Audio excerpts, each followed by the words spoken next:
पुरी जिला कांग्रेस कमिटी पक्षर महिला संरक्षण व्यवस्था तथा पेट्रोल डीजेल सीएनजी एवं क्षीर दर वृद्धि और पेट्रोल पंप बंद प्रतिवाद रे गुंडीचा मंदिर ठारू श्रीमंदिर पर्यंत एक गण विक्षोभ और मशाल यात्रा अनुष्ठित हो जाइछि।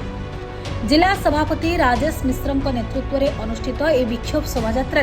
शताधिक दलीय कर्मी अंशग्रहण करथिले। मो राजेश कुमार मिश्र पुरी जिला कांग्रेस सभापति। महिला मान मशाल शोभा यात्रा मुख्य उद्देश्य कौन? यार दुईटी उद्देश्य अच्छी। आज जो मशाल शोभा यात्रा बाहर गुंडीचा मंदिर ठू प्रथम उद्देश्य हूँ आपण लक्ष्य करेंगे कि गत मसरे बीजेपी सरकार तांकर जो दोगला नीति सब बड़े जो दोगला नीति तांकर निर्वाचन को 5टी राज्यर निर्वाचन को आखि आगे रखी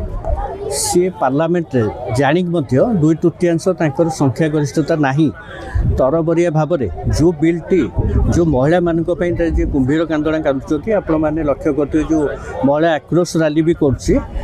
साधारण जनसाधारण बुझी सारचंती जे 2023 मसीह जदि तांकर महिला मानक पई किछि करिवार थिला ताले 2023 मसीह सर्वसम्मत भाव में जो बिलटी पारित होइथिला महिला मानक पई 33% ताकू कार्यकारी न करी तरबरिया भाव में राति अधिया भाव में डिलिमिटेशन प्रक्रिया 850 सीट जो थे कौन यथार्थता ना क्या सागर विचार विमर्श ना कि ना जो तरबरिया भाव में 850 सीट करी ता देहरे 33% महिला संरक्षण पाई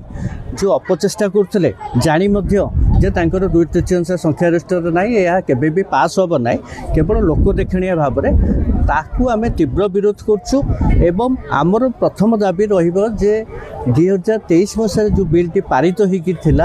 33% महिला जी बर्तमान 546 सीट अच्छी तार 1/3 सीट 33% सीट महिला मानक तुरंत कार्यकारी